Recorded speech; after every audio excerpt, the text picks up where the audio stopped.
each other for so long. Your heart's been aching, but you're too shy to say it.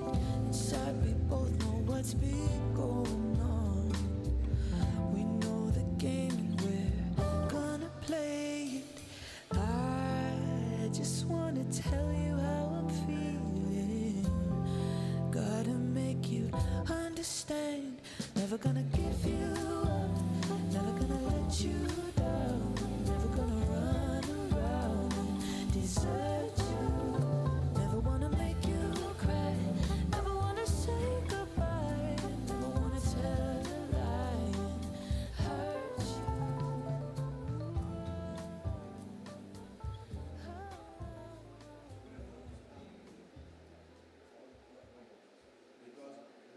Once I loved and it was a guy. Soon turned out had a glass.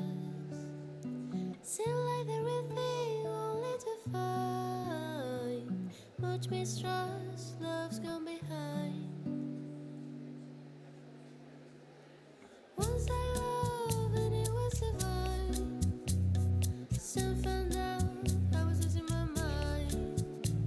Seemed like the real thing, but it was so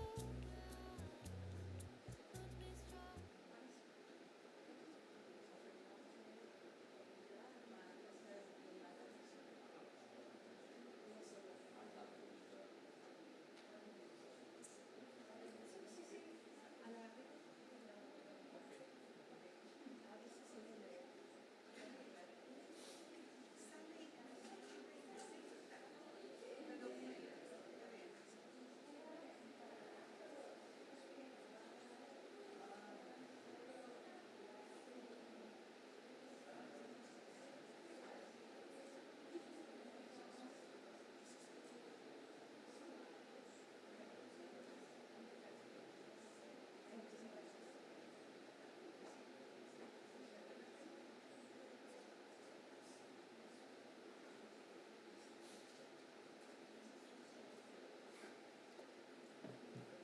Aló, hola, ¿cómo están? Muy bienvenidos a todos y a todas. Hoy comenzamos nuestro espacio de difusión de comunicaciones del Departamento de Economía en el marco, ¿cierto?, de los cursos de coyuntura y actualidad política nacional y económica y del ramo de redacción técnica. Hoy vamos a comenzar con este ciclo y para eso quiero invitar a la profesora Alejandra Vásquez que les introduzca a nuestro interesante invitado. Alejandra, por favor. Eso es. Muchas gracias, Marisol. Buen día a cada persona presente aquí, a nuestras autoridades, Raúl, colegas y, bueno, todos aquellos que se dieron este espacio para escuchar esta charla del día de hoy.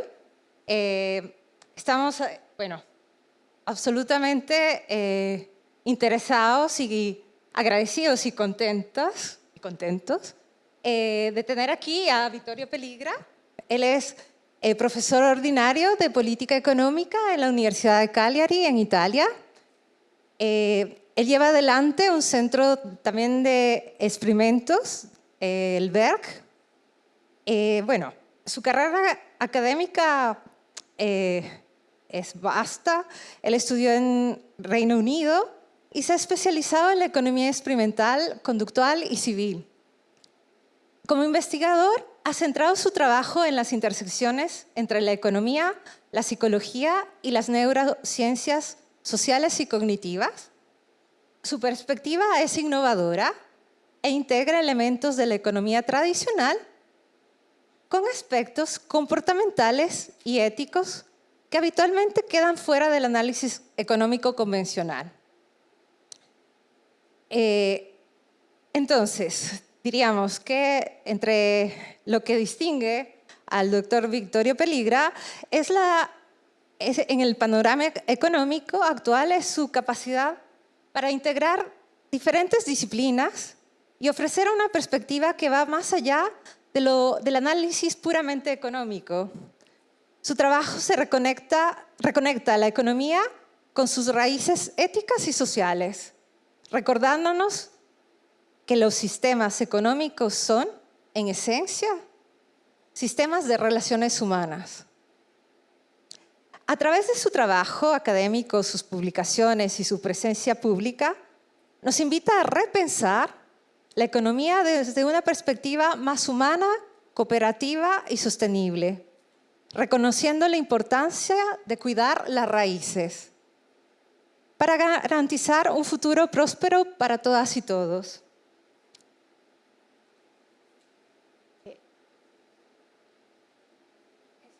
Bueno, aquí estos son los recientes libros que ha escrito el profesor Vittorio Pelligra, pero el día de hoy, y bueno, sin duda, como les decía previamente, tiene muchos artículos también en revistas internacionales enfocados principalmente en economía experimental y conductual.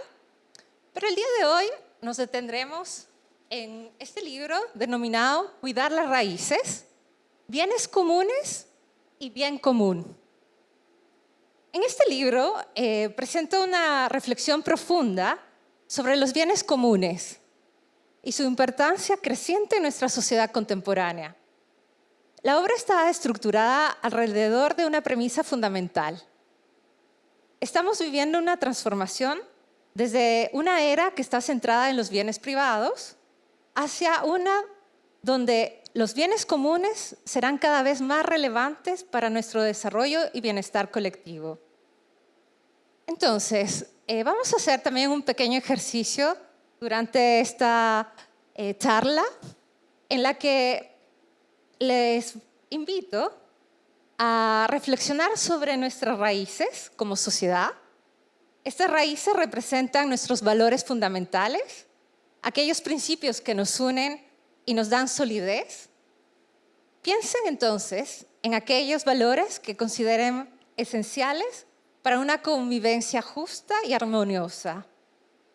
Entonces, les vamos a entregar un par de post-it en donde ustedes, bueno, van a escuchar atentamente a Vittorio Pelligra y la pregunta va a ser,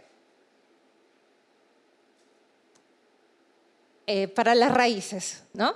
¿Qué valor o práctica falta en nuestras raíces como sociedad para hacerlas más fuertes y resilientes? ¿Bien? Esa es una pregunta. Y la otra, ¿cómo podemos cuidar mejor esos valores fundamentales para construir un futuro más sólido? ¿Bien? Entonces vamos. Bien, excelente. Han tomado algunas fotos para que se recuerden las preguntas. Eso acerca de las raíces, ¿no?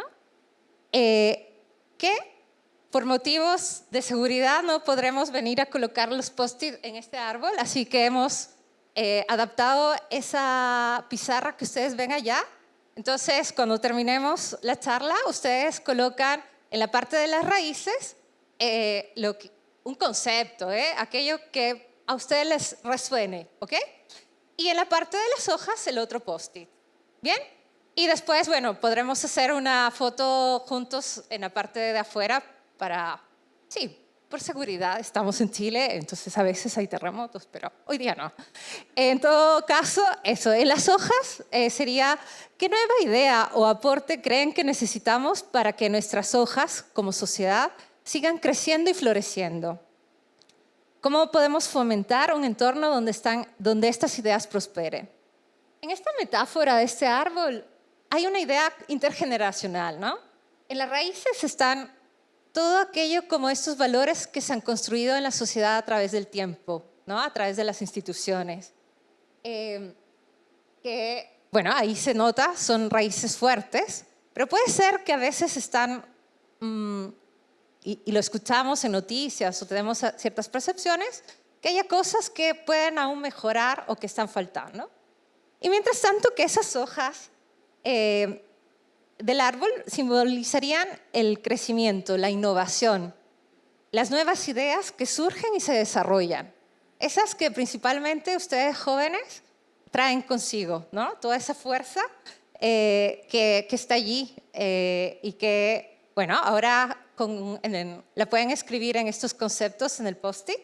Y entonces allí la idea es, ¿qué nueva idea o aporte creen que necesitamos para que nuestras hojas como sociedad sigan creciendo y floreciendo?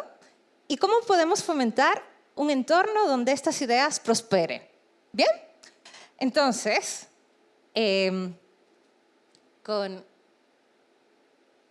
este árbol, pero más que nada dejaría aquí con la carátula también de este libro, ya inspirado en Chile, a nuestro invitado el día de hoy, y disfruten esta charla y adelante, Vittorio, muchas gracias por estar aquí.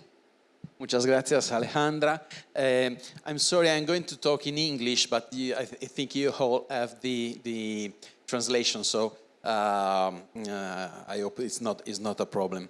I'm very, very happy and grateful for this invitation, for having me. And so, first of all, I have to thank all the organizers, the faculty, the department, and for hosting me and for giving me the possibility to share some of my ideas with you in I hope, a fruitful dialogue.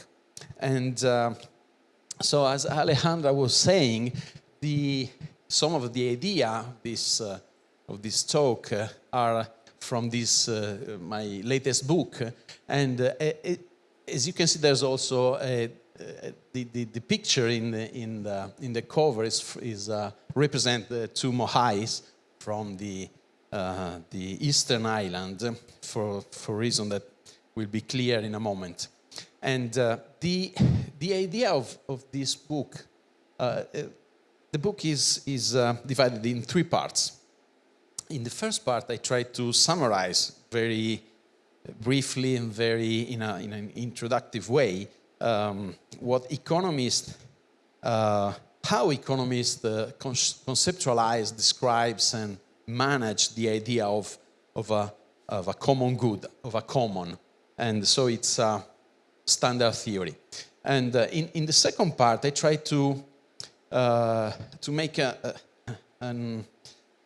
more original exercise. I try to describe as a common things that are very important for our social life.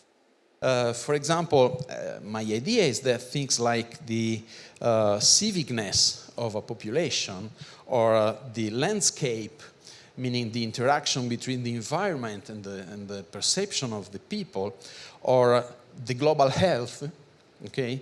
We know how important is the global health from the pandemic on, and the quality of the public debate, so the information system, and all these things are common goods. Okay, they are immaterial because they are not touchable, but they are crucial for the quality of our coexistence, for the quality of our communities. So,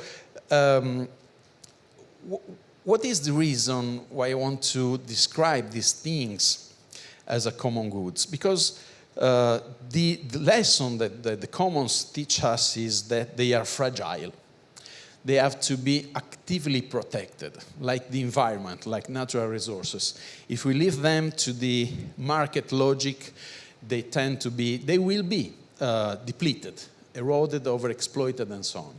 And I think that also these immaterial goods are subject to the same logic, which is called the tragedy of the commons. The third part of the book is a tentative to find ways to protect and to develop these goods, these commons, using an idea of economic agent larger. An idea of economic agent which is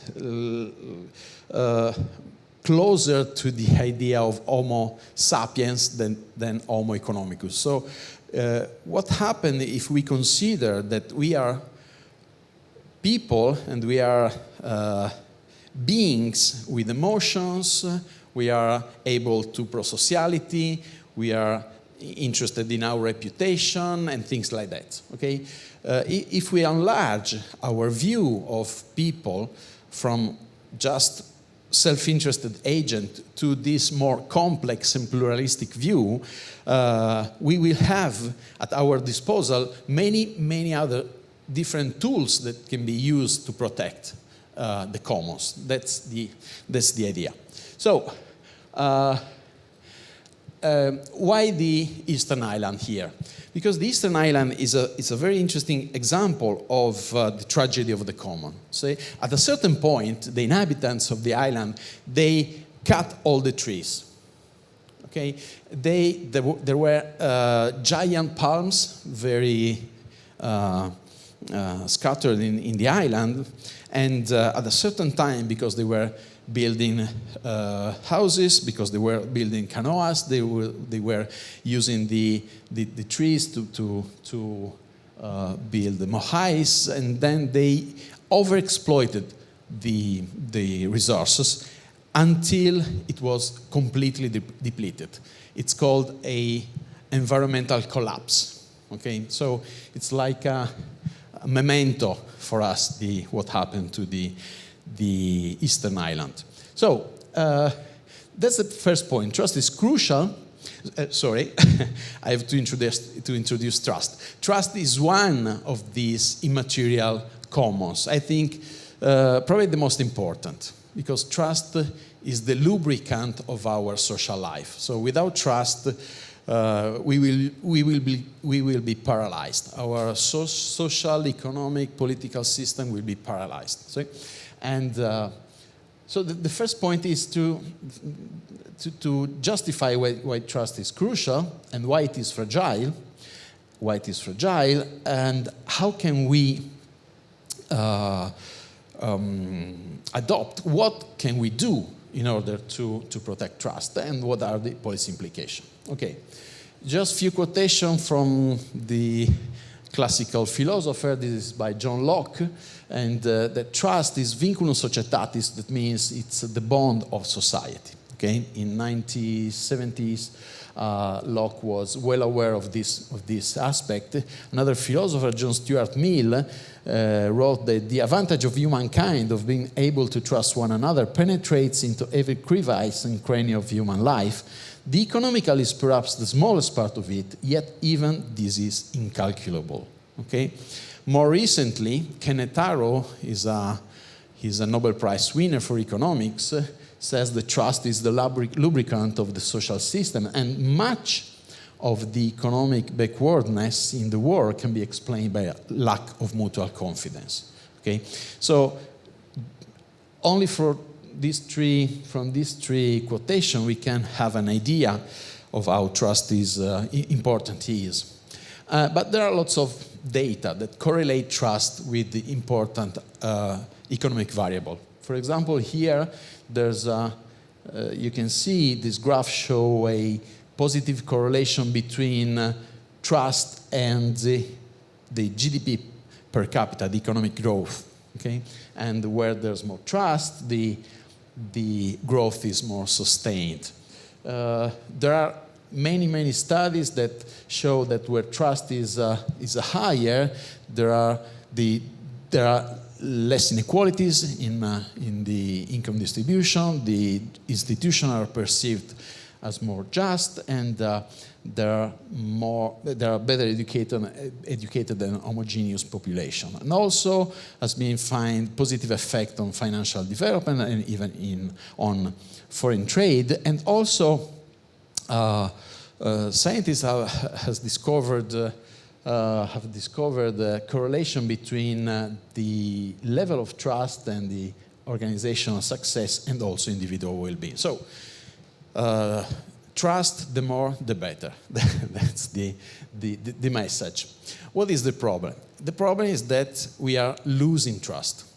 Okay, the trust is being overexploited, and the resource is going to be depleted. Okay, there are many different examples. This is just one: trust in governments in the United States from 1958 to 2022. You can see there are up and downs, but the trend is negative. Okay, these are data about trust in the Congress. As you can see, there is a a decreasing, systematic decrease in trust in institutions. This is a trust in Chilean population in different institutions, and this is the average from the OECD nations, countries, and this is the local level of trust. And as you can see, in Chile is systematically lower than the average of other industrialized nations. So there seems to be a problem. We need trust, but we are losing trust. We are eroding for some reason trust. And this is a problem because it is true that bad institution feeds distrust, but also that when there's no trust, there's no pressure on the institutions to get better. Okay, so it's a sort of circular causality that it's a vicious circle that leads to bad institution, to distrust, from distrust to even worst institution, and so on. So it's a circle that has to be stopped. It's a cycle that has to be somehow stopped. Okay, these are the data. Why I think trust can be described as a common. Okay, first I have to define what a common is. And economists usually describe goods, private goods, public goods, common, using two criteria. The first criteria is excludability, and the second criteria is rivalry. What does it mean that a good is excludable or not excludable, rival or not rival? Consider a typical private good, okay, a pizza. You buy a pizza, and when you buy a pizza, you are legally allowed to prevent other people to eat your pizza. Okay? When you own your pizza, you're the only one that can dispose of that pizza. If you want to offer, you can do it, but if you don't want to offer, other people are not allowed to eat your pizza. Okay? That means that private goods are excludable in this way. And they are also rival, meaning that the good cannot be enjoyed by different people at the same time. So if I eat my pizza, nobody else can eat the same pizza. Okay, so this is the idea of rivalry. And these two criteria describe every kind of private goods. On the other side, on the other extreme, there are public goods. And public goods are nor excludable nor rival. Meaning that if I take a walk in a park and I enjoy a beautiful sunset, which is a public good, and I'm not allowed to prevent other people to take the same walk and to watch the same sunset, for example. Okay, so I cannot prevent other people to enjoy the same good. At the same time, the public good is not rival, meaning that if I enjoy the good, I'm not consuming the good. Okay, so many other people can have access to the same good. Okay, public lighting, for example, in the street. Okay, if I benefit from a light in the street, okay, my enjoying that good doesn't prevent other people to enjoy the same good. Okay? The interesting thing is that the common goods are a sort of hybrid between private and public, because they are not excludable. I cannot prevent other people to enjoy the good, but they are rival, meaning that they can be consumed, they can be eroded, they can be exploited. Okay? So the typical example from an historical point of view is that of pasture. And that example was proposed by Garrett Hardin in an important paper in Science magazine published in 1976. And the idea of herding is this one. Consider an open pasture, okay? There are the shepherds that can take their sheep there and to feed them, and the use of the common is below. If the use of the common is below the carrying capacity of the lamb, all the user can benefit, okay? But since the access to the pasture is open, because the good is not excludable, all the shepherds have an incentive to add another sheep. So not just one per shepherd, but 2, 3 more, okay? Why? Because if I add a new sheep, the benefit that I get from that additional sheep will be all mine, will be enjoyed individually.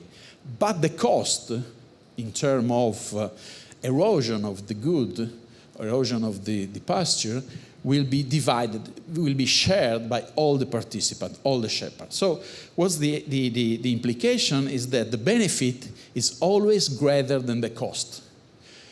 And in economic, the economic reasoning in this case tells us that you have to add another sheep, another one, until the benefit is greater than the cost, okay? And that's always the case.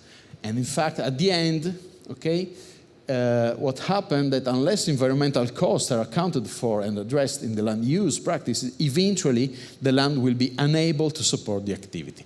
The good will be depleted. The resource will be no longer available, okay? Like the trees in the Eastern Island, okay? So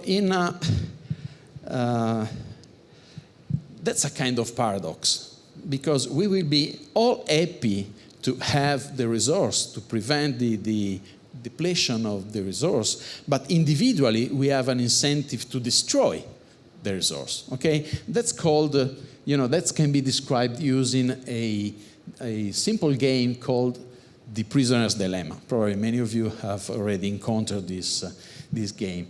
Suppose we have 2 players.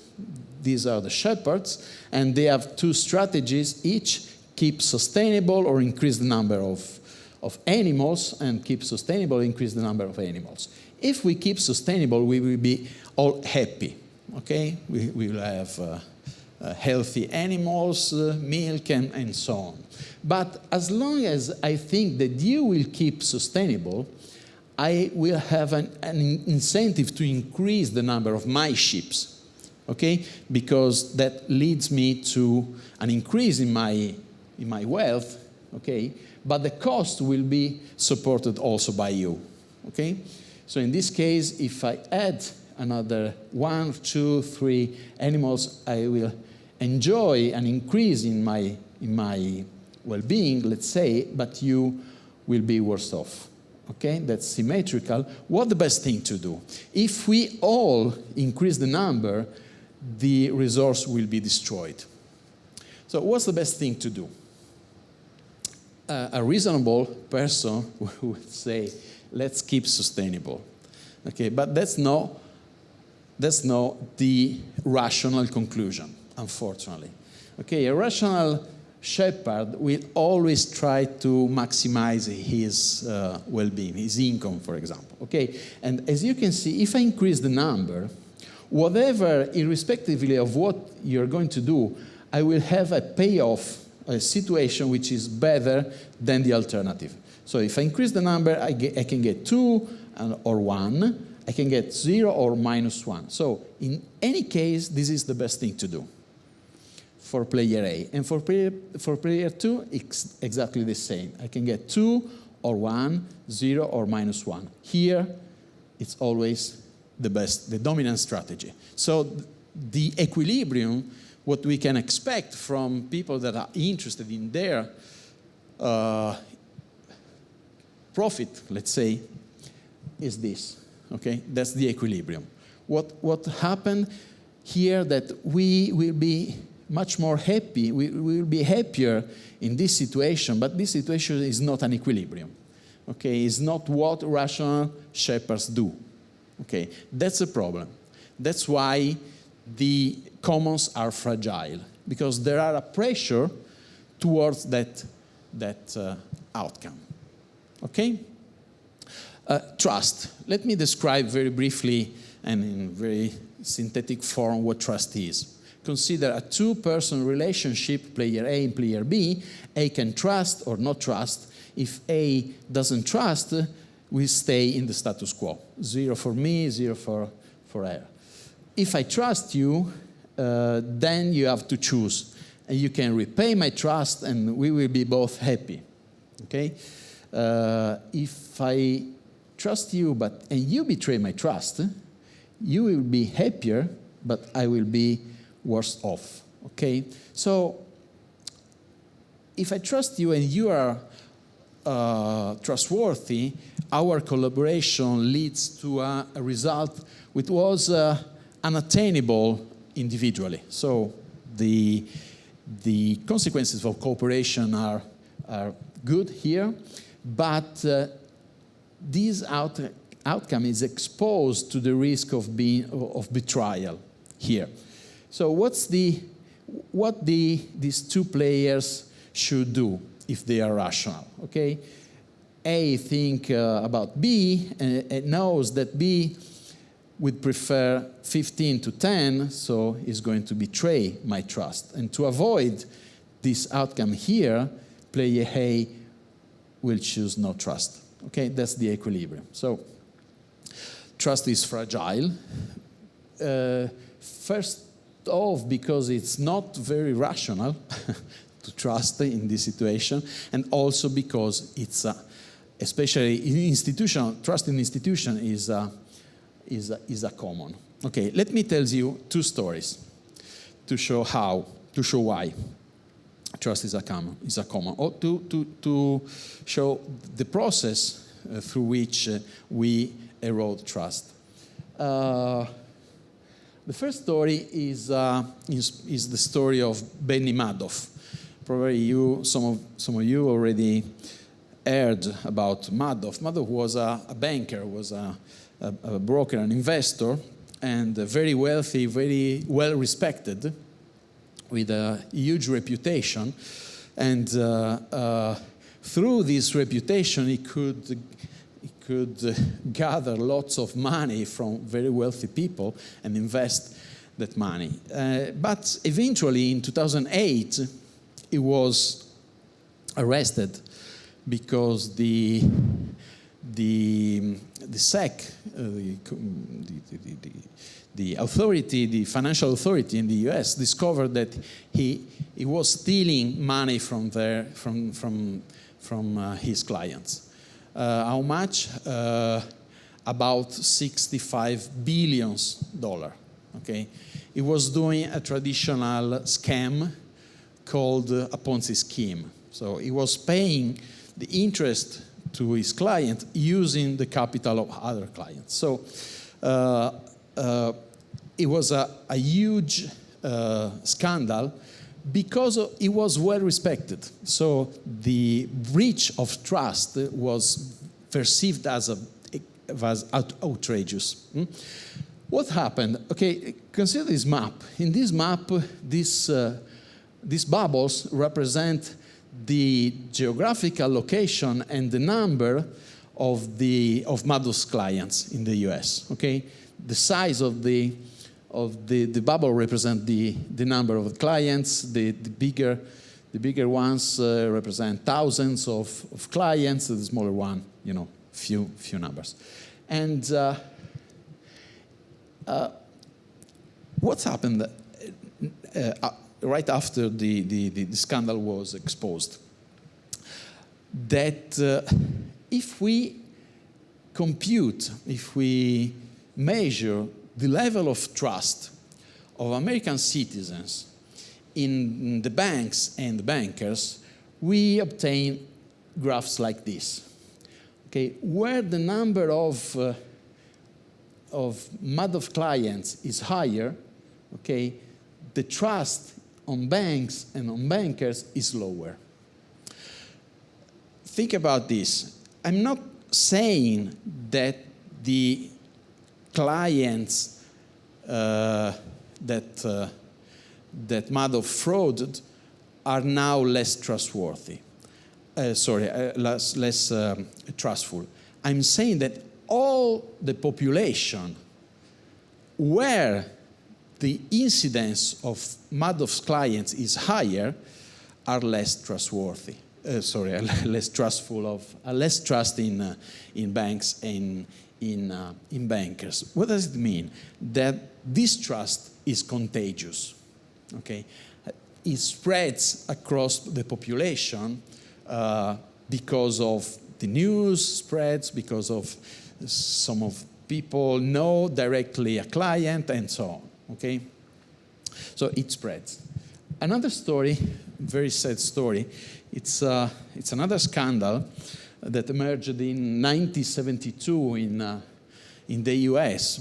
What happened here? That from 1932, for 40 years, the public health service, the US Public Health Service, conducted a research on a small population in the village of Tuskegee in Alabama, okay, here in the South. And why this population? Because the incidence of a disease, syphilis, there was extremely high. Okay, so small villages, all black people. The sample was about 400 people plus 200 as a control, and they were identified as a study group, and weekly they underwent to very painful physical examination and so on. So for 40 years, the number of medical doctors followed the evolution of this disease on the bodies of these people. What happened at a certain time? That in the middle of the 40s, it was, I think, 1947, they discovered a sort of cure for that disease. Okay, that they discovered that penicillin was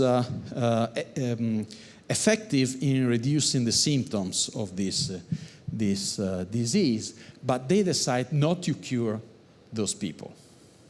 Why? Because, as they tried to justify themselves when the scandal exploded, they said, we were interested in observing the disease, not in curing the people.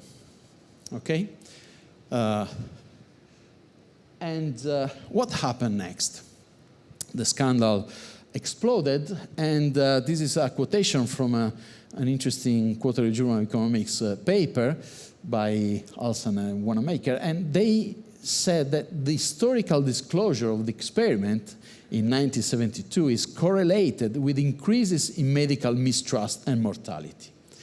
So after the scandal, people don't want to go to cure themselves with taking the advice from a medical doctor, especially black people. Our estimates imply life expectancy at age 45 for black men fell by up to 1.4 years in response to the disclosure, accounting for approximately 35% of the 1980 life expectancy gap between black and white men. What does it mean? That the breach of trust was such or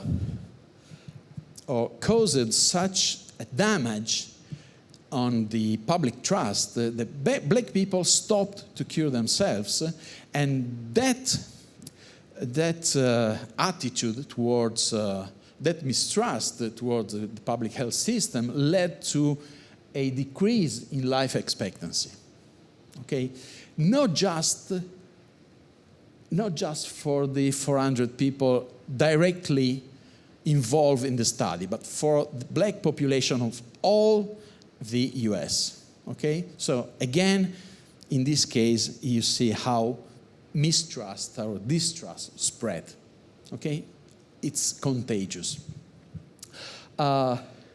So, what's the idea? The idea is that when you interact in a trusting relationship, especially when you are a member of an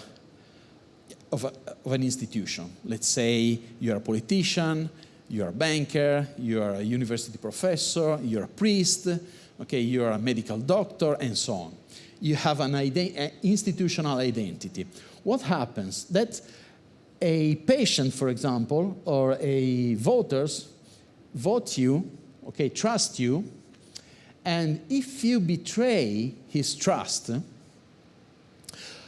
this betrayal doesn't remain confined in the relationship, okay? This betrayal spreads, okay, on other people, other politicians, other medical doctors, other bankers, other professors, other priests, and so on. B1, B2, and Bn. All people, individuals that are similar in some respect to the one who betrayed people's trust, okay, or that person's trust. So if we discover that a single politician is corrupt, okay, this breach of trust has a negative effect, not only for his reputation, but also for the reputation of all politicians, okay? So you are preventing other voters to trust other politicians somehow, okay? If you're a professor and you are incompetent, okay, or you're a doctor, you're negligent, you do the same thing, okay? You cast the shadow of your untrustfulness on people that are somehow similar because they belong to the same institution, okay? And through this mechanism, you see there's an asymmetry.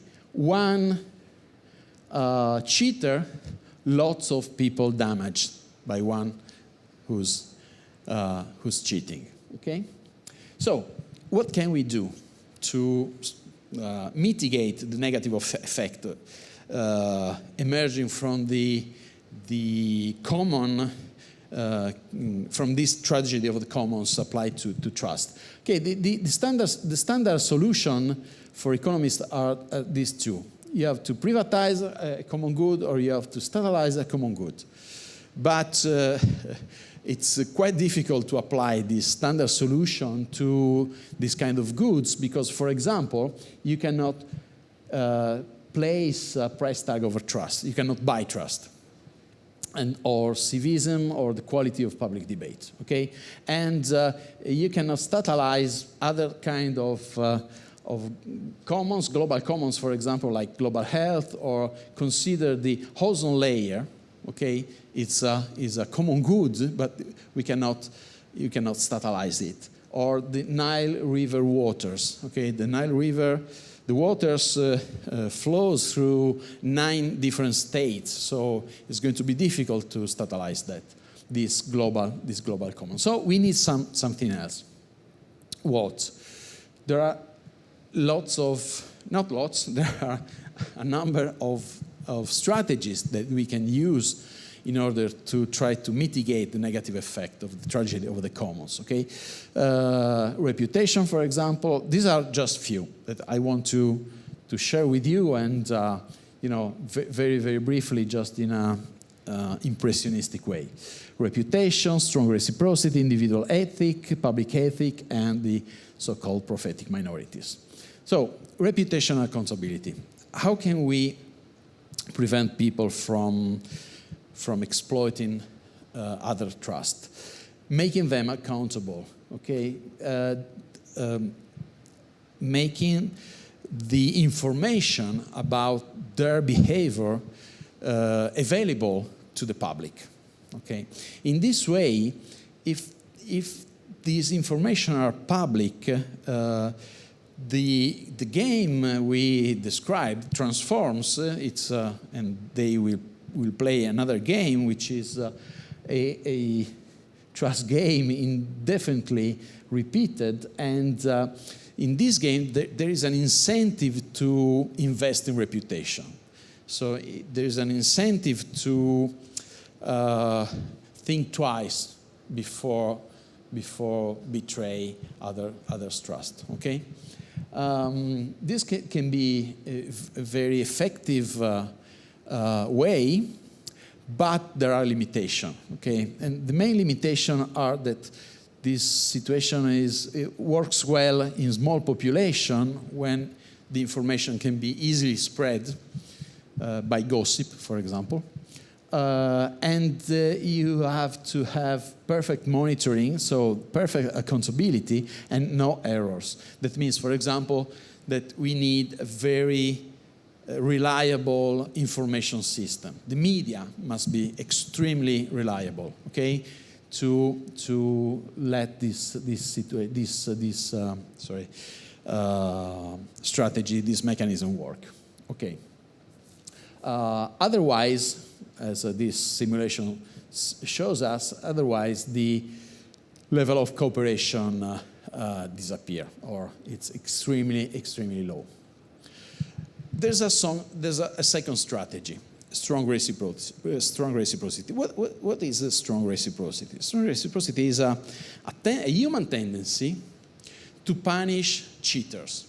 Okay, if we have norms, rules, informal rules, when we see that someone is breaching those rules, we have a tendency to punish him, even though we don't have any direct benefit from that.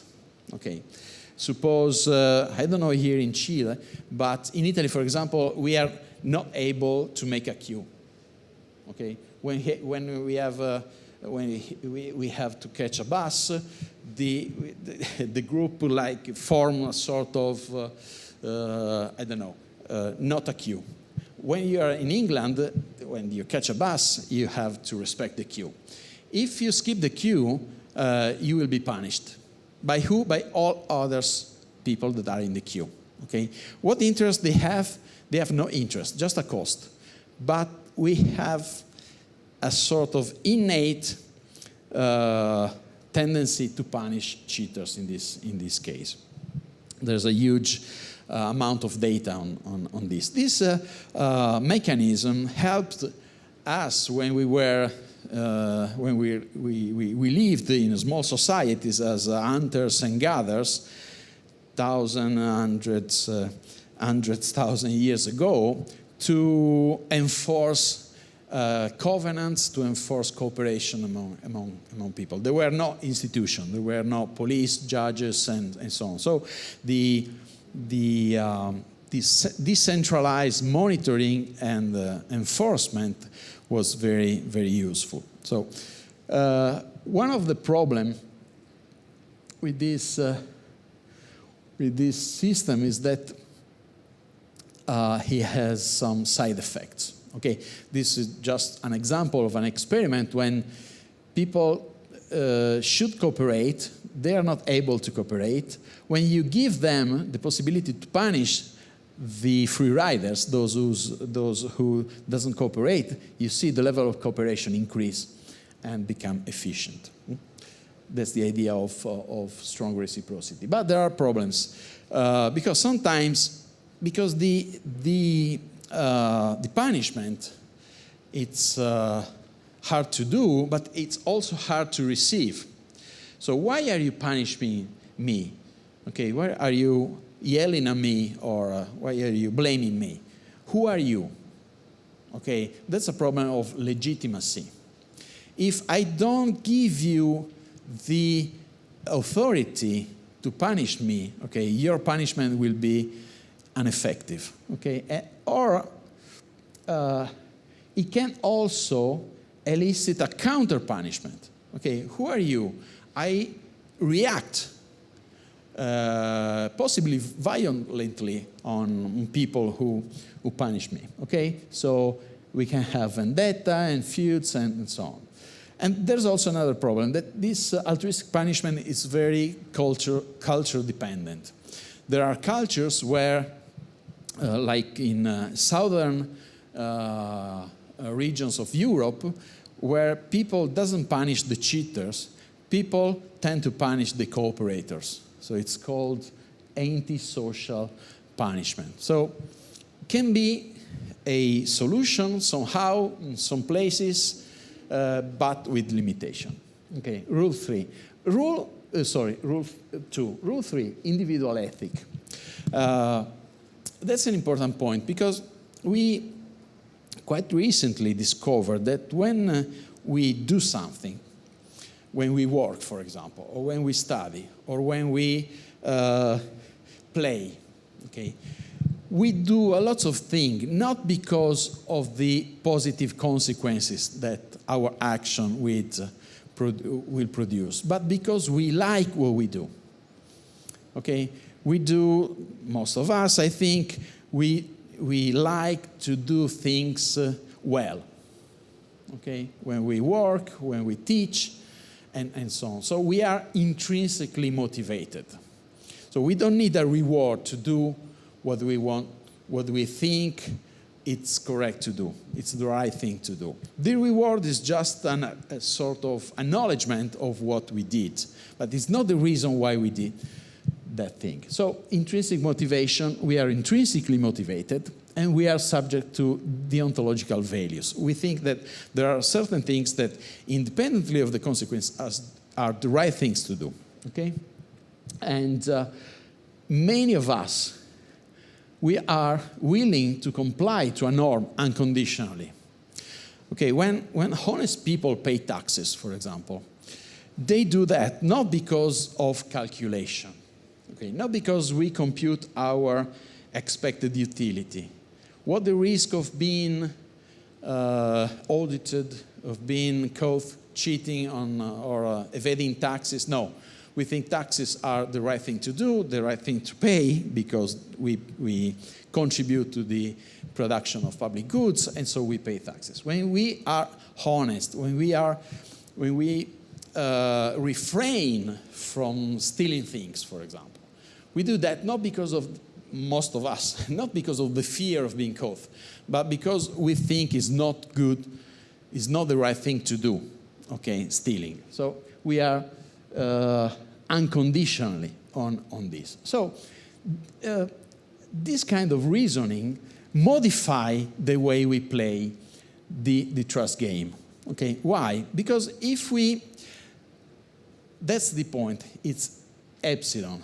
If we do the right thing, even though the consequences of our doing are not that good, okay, here I get 10, but I get 10, repaying your trust. That's the right thing to do. Or if I betray you, I get 15, which is better, okay? But I get a higher payoff doing the wrong thing, okay? This ethical consideration may lower my perceived payoff. So I can prefer getting less by doing the right thing than getting more by doing the wrong thing. So if this kind of mentality, if this kind of reasoning is spread on a society, okay, we can reduce the problem of the erosion of trust. Okay, so it's a cultural thing. It's a matter of values that are very important for our societies, and that can be fostered or can be destroyed, okay, by the public discourse, for example, or by the examples of leading figures, okay, politician or the church or other figures, entrepreneurs and so on. Okay, there's also a public side of this ethical concern, which I call public ethic. And in particular, I focus on one idea that has been developed by philosopher Martin Hollis and two economists, my supervisor, Robert Sugden, and another one is Michael Bacharach from Oxford University. They worked a lot on this idea of we thinking. What's the idea? The idea is that we can switch our mode of reasoning when we interact with others from a I mode, which is self-centered, to a we mode we consider as a team. Okay, so consider a football team. What's the mode of reasoning of the single individual player in a football team? They all want to win. But to win, each of them, they have to do their part. Okay? If they were all self-interested, okay, in the I mode, all players will try to score, which is the best way to lose a game.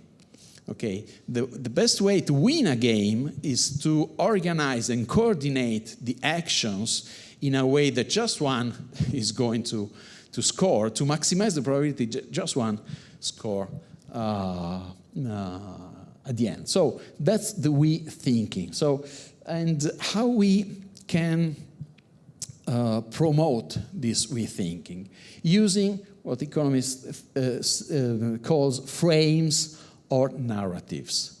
So we have to describe our interaction in a way to make the we mode salient.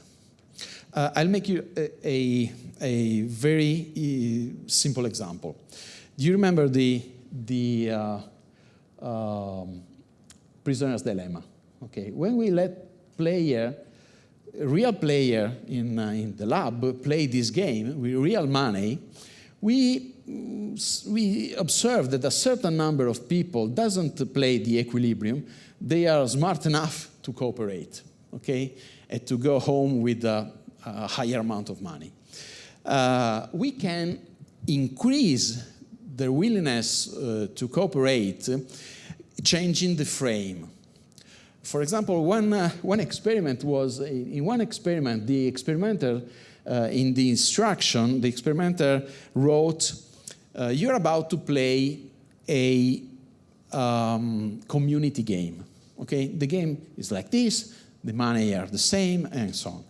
And to another group, they said, you are about to play the Wall Street game.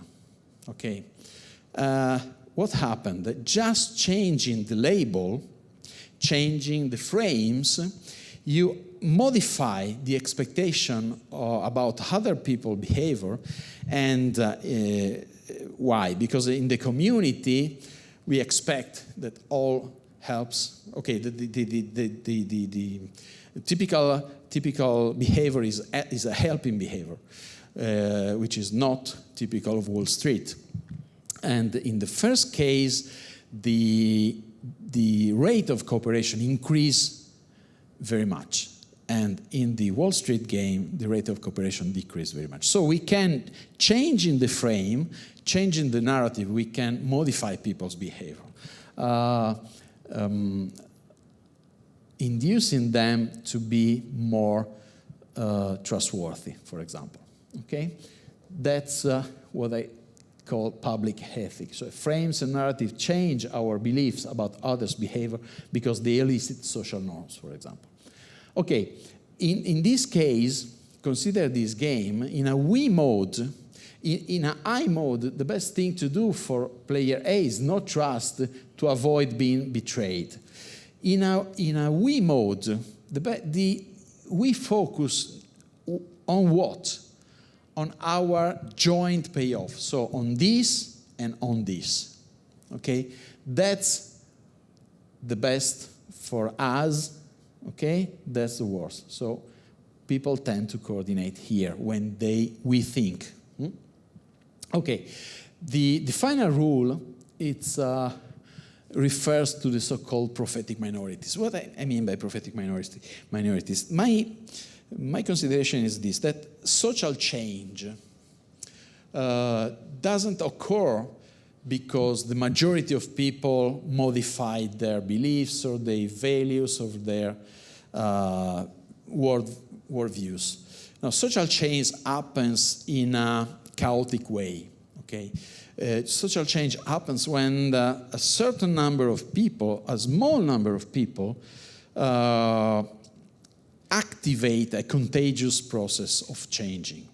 So to change things, sometimes you need one person. Okay, there are lots of examples, and I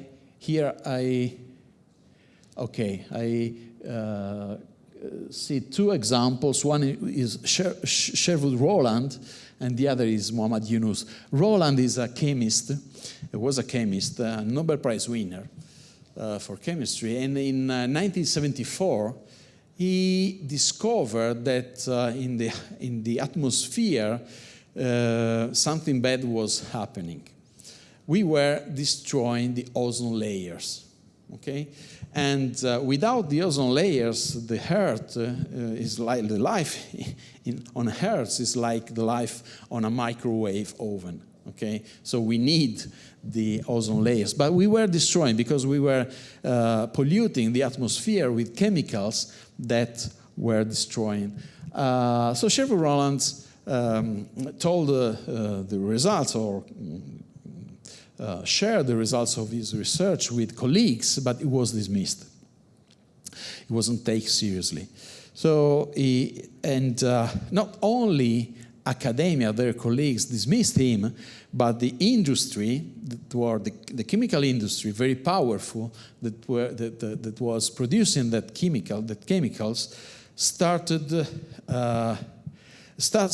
a defamatory campaign against Rowland, saying to the journals that he was a spy paid by KGB. Okay, so it was a very tough time for him. A very tough time for him. So he was smart. He decided to leave academia, leave industry aside. He tried to ally with young people, with the member of the young environmentalist groups, the first environmental groups, and with the energy of these young people and the solid scientific evidence, in very few years, they succeed in leading to the signature of the Montreal Protocol, which is a protocol signed by nowadays more than 200 countries that banned the use of the CFC, of those chemicals. Okay? That's one story. The other one is Muhammad Yunus. He's an economist. He's a Nobel Prize winner as well, but not for economics, but for peace. And Yunus started the microcredit movement.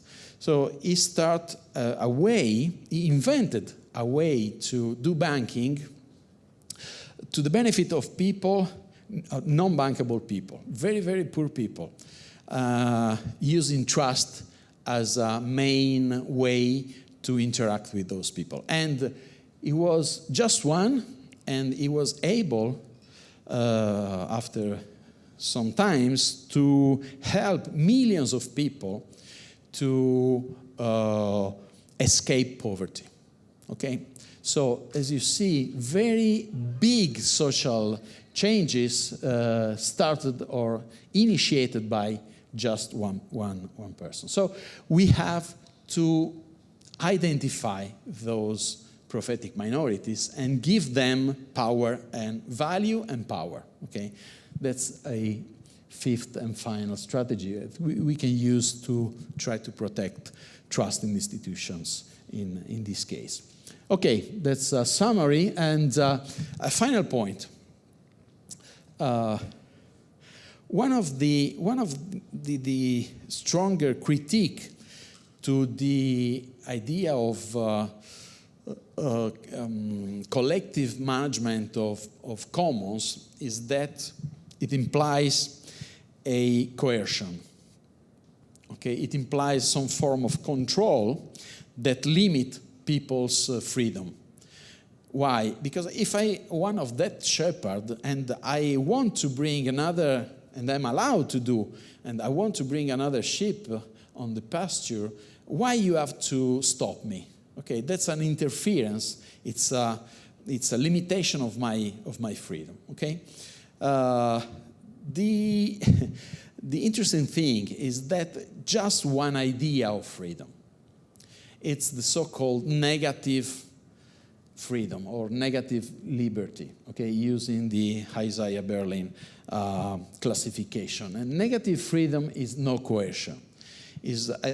I'm free if you don't interfere with my choices. But there's also a positive idea of freedom, okay? Amartya Sen, Nobel economist, Nobel Prize winner, is one of the champion of this position. And the positive freedom, so negative freedom is freedom from coercion. Positive freedom is freedom of doing something, okay? It's an active freedom, and it's called also liberty, more precisely, and it's something similar to autonomy. What does it mean, autonomy? It means that I am free to impose limit to myself, okay? To impose rule to my behavior and to my choices, and especially when I interact with other person. And for example, consider a mature democracy. There are rules, there is a constitution, and those rules are a form of coercion, or are the rules that coordinate, that helps us coordinating our action for the common good, okay? These rules, binding rules, cannot be interpreted as an obstacle to personal freedom, but instead represent the necessary condition for any shared project. So the collective management of the commons must be structured not so much around repressive constraints, that's what I think, but on the basis of a positive vision of liberty that helps us thrive as an individual and as community at the same time. Okay?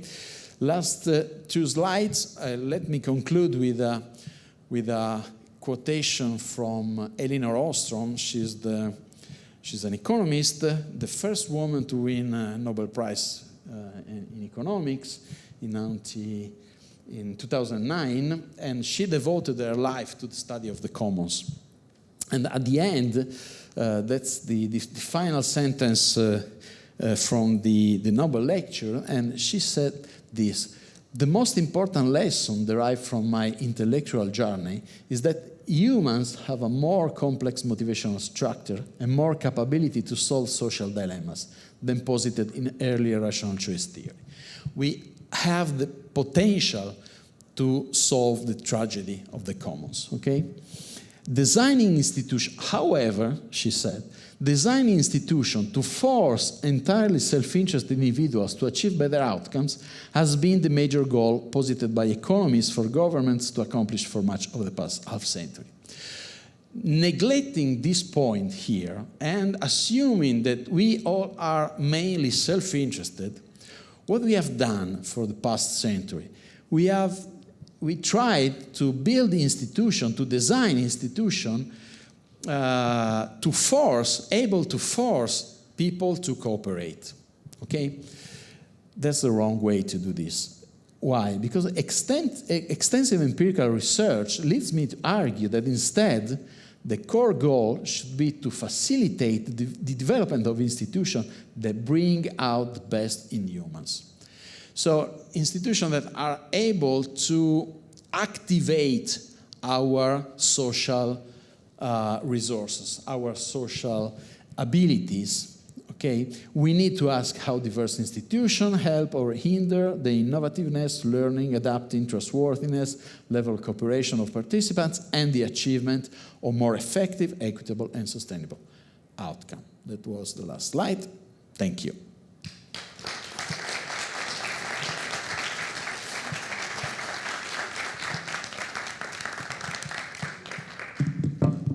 Thank you very much, Vittorio. Anna, en este momento es un momento para preguntas, así que si alguien tiene una pregunta puede alzar la mano y vamos a hacerle llegar este micrófono. Aquí hay una pregunta entonces.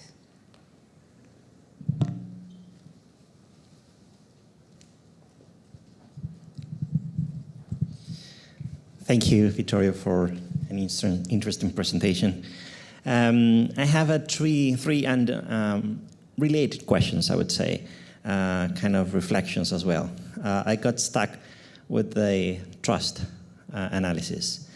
And I was thinking that, is that distrust the institutions or the system is a distrust process or is a withdrawal behavior? Is the first question. What I was thinking is that maybe it's not that people just distrust the whole system. It's just that they believed there are more cheaters out there and they withdraw from the system in order to prevent that something bad happened to them. I'm not distrusting the system, just preventing myself to being cheated like the others did. That's one question. Another question which is related to that is that if we assume the detrimental effect of cheaters on trust, is that an enduring effect? I mean, how much can you distrust the bank system, given that from time to time someone cheats you or cheats some people out there? And it might be possible that this is just a momentum, something that endures for a limited period of time. And if that is transitory, then should we expect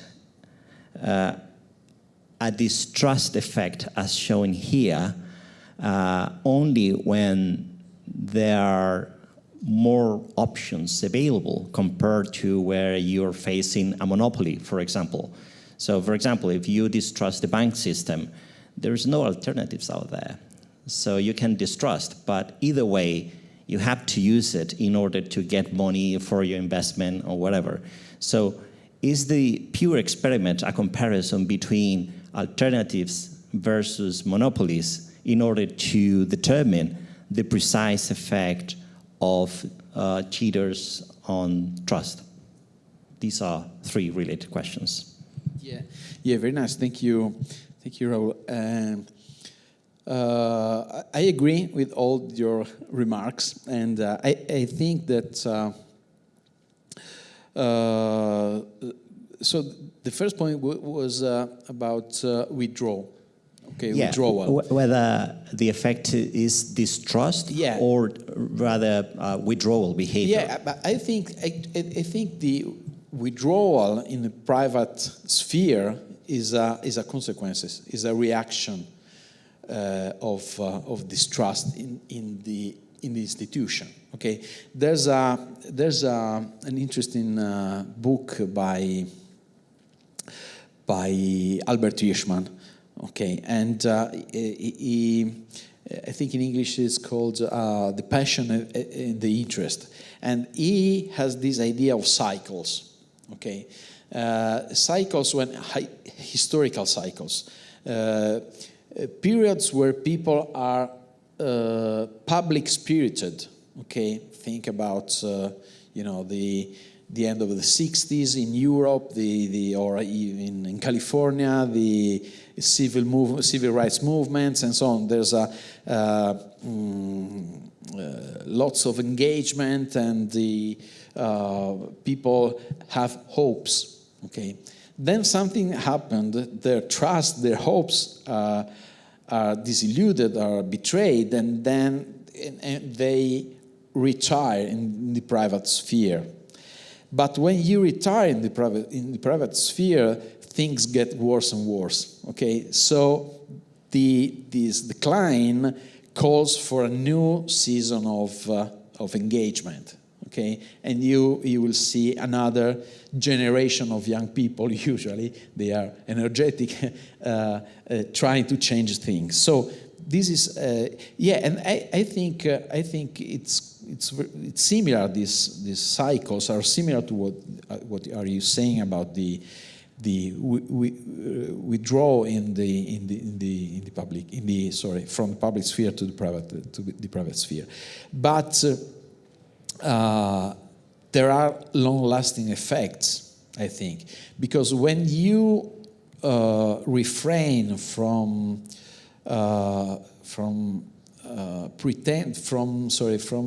demanding accountability from the institution, you are letting them doing whatever they want. Okay, so the quality of institution tend to decrease. So, and I think the first point of this chain is that people feels cheated somehow, or their expectation.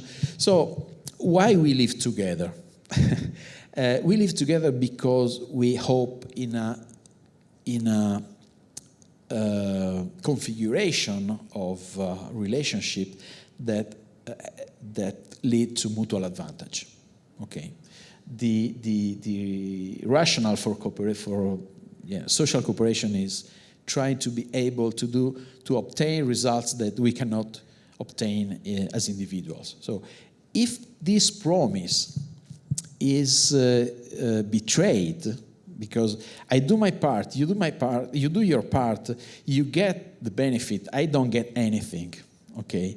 The social contract explodes. So that's why people, and this trust can be, I think, one of the elements in this. And the second remark was about, do you remember? Yeah, the long-lasting or transitory effects of this trust in conditions of monopoly and multiple alternatives. Yeah, I think it's a cycle. It's a cycle. We can observe cycles, but if you there are interesting data about the intergenerational transmission of this trust. Okay, and you see that during the life people changes their attitudes, but generation after generation, the level of trust decreases systematically. So we have cycles, but there's also a trend. Okay, there's also a negative trend, and I very much agree with your idea that monopoly or a more dispersed market can have an effect.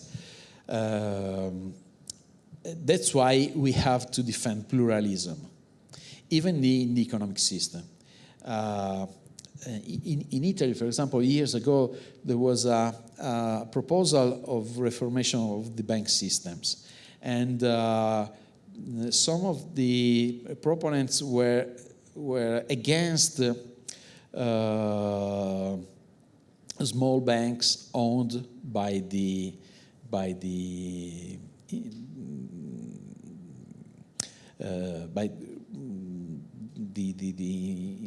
investors, I mean by small investors, and they are called community bank or cooperative banks and so on, because they were saying, look, you are too small, so there's a systemic risk, you can be a problem for the stability of the system, of the financial system, and so on. When the pandemic arrived, those banks performed much better than the other ones. Okay, one of the lessons is that biodiversity is a virtue, even in the economic system. So we should have many different forms of firms, many different forms of banks, and because the needs, the way we respond and meet people's needs can be very different. Okay, and so from this point of view, I think that pluralism can be an antidote to the monopoly and to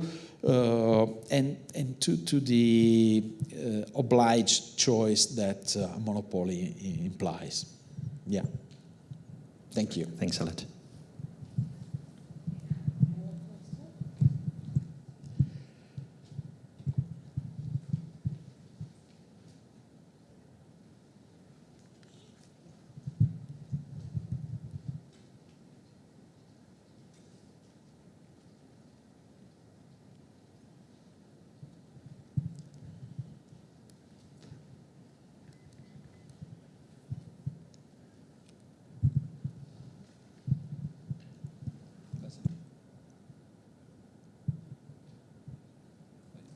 Hello. Yeah. First of all, thank you, Professor, for the talk. It's very interesting topic. So, if distrust leads to bad institutions, why Chile has one of the best well-known institutions and overall strong institutions, knowing that in the level of distrust we are below the standards of the OECD. How would you describe that? Even though we had an important social outbreak 6 years ago. The way I see it, great institutions are equal to great development, according to the Prosperity Index in 2024.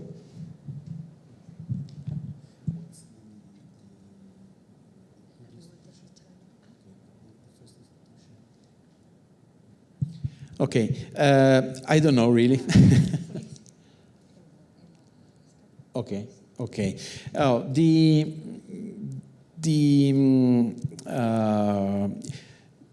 usually in most of countries, the most trusted institutions are the safety institution, like the army, like the police, and in Italy, the carabinieri, which is a sort of military police. They are last instance resources somehow. But I'm not sure if that's a good sign, because you have to trust those kind of institutions, because we don't have trust in your fellow citizens somehow. Why I need to trust the police if I trust my fellow citizens? So I don't know, because I should look at the data, but there could be a trade-off between trusting this kind of safety institutions and interpersonal trust in other people in general. Okay, so I don't know, but I don't want to say anything else, because I know, unfortunately, so little about the Chilean situation, and but I think you are an extremely interesting case to study, because of all these social dynamics and the historical heritage of a huge breach of trust that you lived in the 70s, from the 70s and the 80s. So I think this can be a very interesting laboratory to explore and also to implement policies to restore trust in institutions. Okay, but you know, it's a researcher's desire, and but I don't want to express any judgment, or because I know very little about your situation. Okay, thanks. Thank you.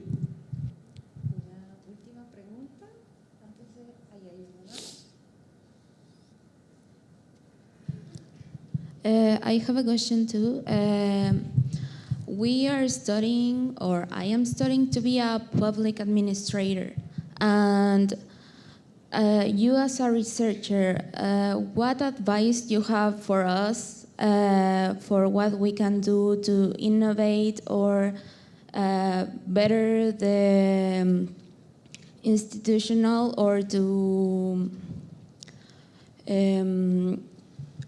solucionar the problems that you today show us? Okay, that's a very interesting question. Thank you. And I teach to students, one of the courses that I teach is for, they want to work in the public administration. So, and what I always say to them is they have to perceive themselves as allies of the private sector, as allies of and facilitators for the citizens, not gatekeepers, if you know what I mean. And because here the important thing is that the office you're going to receive, it's not a private good, okay? It's a public good. So you have a you will have, I think, a public responsibility. So the power you will have to exert and is proportional to the responsibility you have to feel towards the other citizens. So that's, I think, can be a good attitude to use the power you will have. And a second point is that you should always try to keep you informed and formed in a sort of long-lasting or life learning, process, because the innovation are so quick and happen so fast that one of the problems with the public administration is that it's difficult to keep up with the innovation sometimes. I'm very happy because in the past few years I had a course on a master for people already working in the public administration, so older people, and they learn a lot. They are very interested, and they have an experience. So teaching to them, it's very enriching also for me.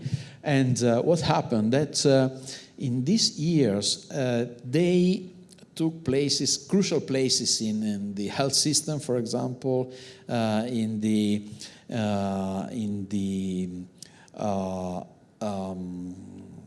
urban planning, and so on.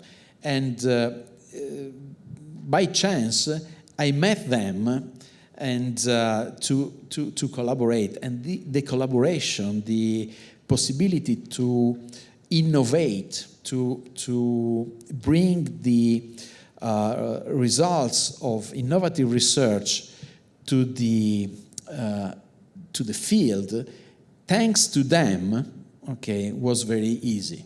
Okay, that's so. But why? Because they continue to form themselves, to learn and learn. So that's one. I don't know if it's advice, but it's my experience. Thank you. Okay. Probably there was Yeah, another one.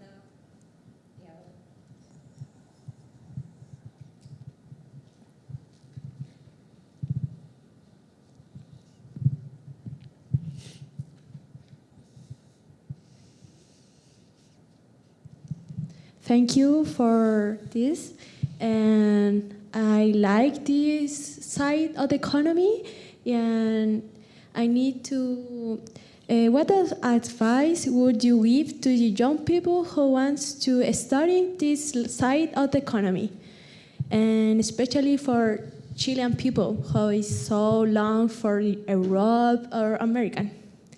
What is your advice for your experience? Okay, you should take Alejandra courses. No, it's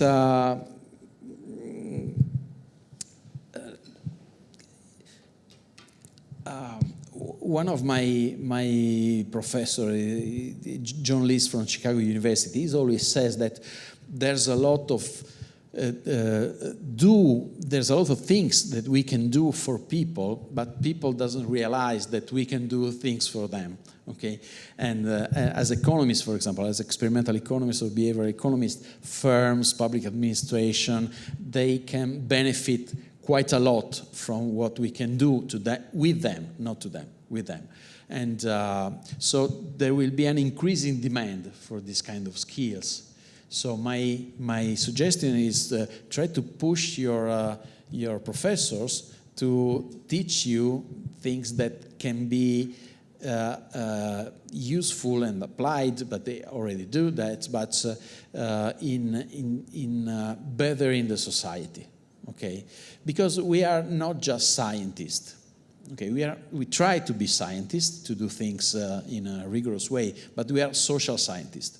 So if our work doesn't have a positive effect on the society, we are betraying people expectation. We are wasting money, public money, somehow. I know that this is not very popular position. Many of my colleagues doesn't agree with this. They say you have to publish good science. That's true, but you have also to engage in public debate. You have to talk with students. You have to write in your editorial in the newspapers. You have to be engaged in the social life of your community, and not just being in the ivory tower of the scientists. And I'm not a theoretical physics, okay? I'm an economist. So as an economist, I have the possibility and the ability to have an impact on social life, and this ability is also responsibility, I think. So, yeah, that's the way I live my profession. But I'm not alone, actually. We have, it's called a Scuola di Economia Civile. It's a civil economy school in Italy where we try to foster this kind of way of doing economics. Okay. Thanks. Nice questions. Thank you. Thank you very much. Thank you a lot. I think that is the feeling of all of you, to say to you thank you for your contribution, and to make us to reflect, no? To challenge what we are doing now. And we have a small present for you. Yeah, Chilean are very, I don't know the word, but warm. And Constanza,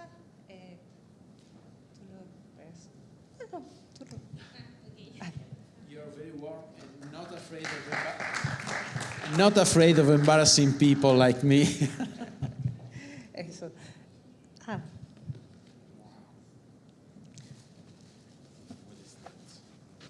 This is acuarela de Isla de a surprise, but Isla de Pascua es Rapa Nui, dado que la colocó en el libro, entonces ahí está. That was my first place where I went to visit the first day I arrived. And look this. Iba a ser una sorpresa, pero bueno. That's very pertinent. That's very. Un pedacito de Chile para que vaya a Italia. Él es de una isla llamada Cerdeña, así que es un poquito más pequeña que. No, creo que más grande. Yeah, really? Yeah, Okay. yeah, I think. More populated. Yeah. Gracias a cada uno, cada una por este momento y bueno, sin duda comerciales, no.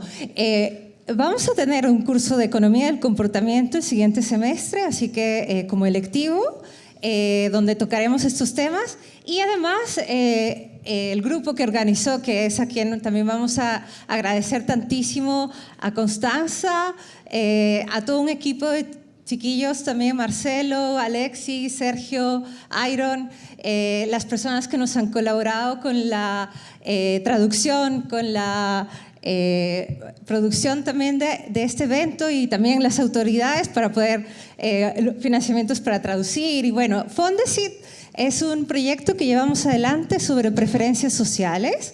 En este caso lo estoy llevando adelante y estamos realizando tesis y muchas actividades, también otras nuevas personas invitadas, así que van a estar atentos para participar también. La confianza es una preferencia social, pero la reciprocidad, la gratuidad y otras son parte también de estas preferencias sociales que queremos construirlas conjuntamente. Así que súper bienvenidas y bienvenidos si quieren saber más o participar de estas instancias o construir otras. Así que gracias. Buen apetito ahora.